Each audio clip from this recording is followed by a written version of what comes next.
Hello, EDCI candidates. Dr. Palermo with your Week 3 instructional video for EDCI 708CZ, the Charlotte Group.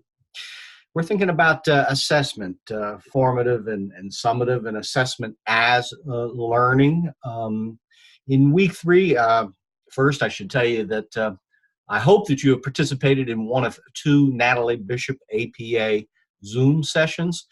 Attendance was taken. I will expect to see the new citations for your discussion board posts. What did I glean from that training? We don't list city anymore for the publisher, and online citations have a new format too. So there's some details there to learn and to practice here in your discussion board posts before getting it right on your dissertation. I have been reading Week 2 discussion board posts, interesting stuff about PLCs and prep for your CDP.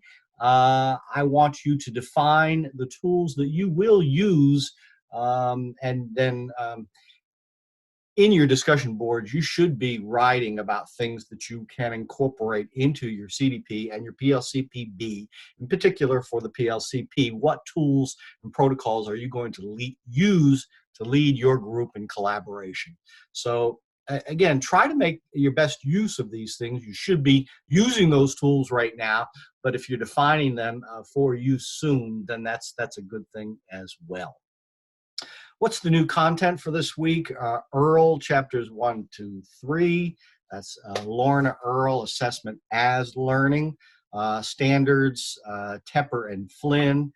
Patton is a short monograph that is right down here. And I think it's a pretty good introduction to validity. So check out those couple of pages, please. We may do the exercise that's attached there in our second face-to-face meeting, not sure. And here is a little bit of a summary of some of the information shared in the Natalie Bishop APA Zoom session. Skim that. I'm going to use that as my resource reference check as I'm thinking about changes to APA. So you have some readings, some videos to watch, some readings coming up, Bailey and Jakizik and Hattie and Clark. But for now, please, read those things and watch some videos as well. There is again a brief video here that I personally have to hear about reliability and validity multiple times, multiple ways. So here you have a couple of different learning formats to try to get across the big ideas about validity. And a Dr. Brown video, an 8-minute video on validity and the standards as well. So I watched the video, I read the handout, I've read the standards. Altogether, I think I'm getting a handle on how to use reliability and validity in your discussion of assessments, but also how you're going to apply it to the tools and the assessments you will use in your research and going forward with your dissertation.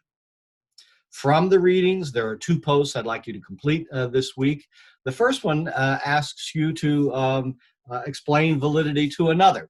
So here you get to apply your knowledge, and if you choose to do a post or a diagram or a visual or a short video, these are all ways to answer the question. How would you respond to a colleague, a group of colleagues, about the importance of validity with a particular assessment? Do you get into discussions like that? Are the EOGs valid? Is a particular teacher-made test valid? Those are the kinds of discussions that I hope that you're leading with groups of teachers as you're talking in your schools about assessment. So, what does the assessment pyramid at your site look like?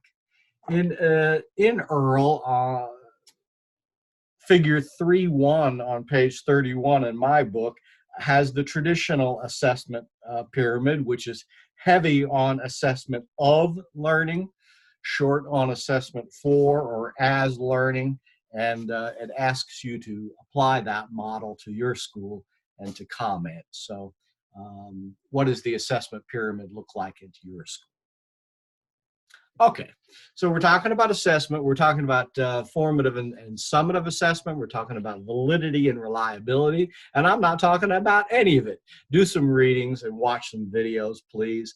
Do try to apply your knowledge in these discussion board posts.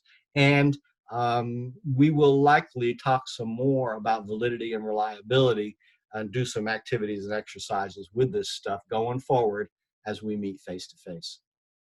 Thank you. That is my message in week 3. Please write or call if you have questions. And I hope you're working your work plan.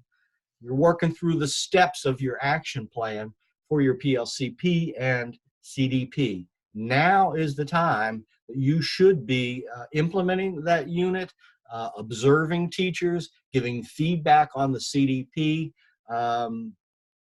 and applying what you're learning in your course readings to the evidences that you're creating. Hope it's all going well for you. If it's not, please call or write. Thanks a lot. Have a great week. Go Heels.